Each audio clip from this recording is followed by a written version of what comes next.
और एक और खास वजह है लाइव आने का मेरा कि हमारी भोजपुरी इंडस्ट्री की क्वीन, बड़ी खूबसूरत एक्ट्रेस और हमारी भोजपुरी की शान आज बिग बॉस में है, अक्षरा सिंह जी। तो मैं सबसे रिक्वेस्ट करूंगा कि जो लोग भी वोट लोड नहीं किए हैं, प्लीज आप वोट लोड करके और एक अपने बिहार की गौरव और अपनी यूपी की भाषा की गौरव अक्षरा जी को हमें जिताना है।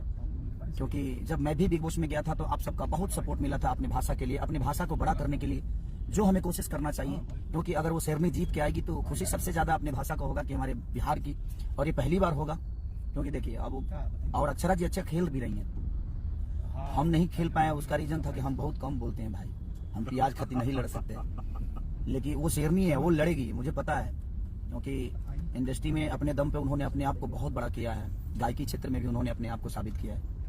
तो मेरा अपील है आप सबसे कि वोटिंग के मामले में जिस तरह आप लोगों ने मुझे सबसे ऊपर टॉप पे रखा था, उसी तरह अक्षरा जी को भी रखना चाहिए ताकि वो शेरनी जीत के आए और हमारी भाषा का गौरव बढ़ा रही हूँ और बढ़ाएं। और मैं अपील करने के लिए आया हूँ कि अक्षरा जी को आप ढेर से ज्यादा वोट करिए ताकि हमारी बिहार की, हमारी यूपी की शान शेरनी जल्दी से कॉफ लेकर हमारे बिहार के बीच में आए, ताकि हम भी फक्र से हमारा सर ऊंचा हो जाए कि हमारे बिहार की शेरनी ने कुछ कर दिखाया।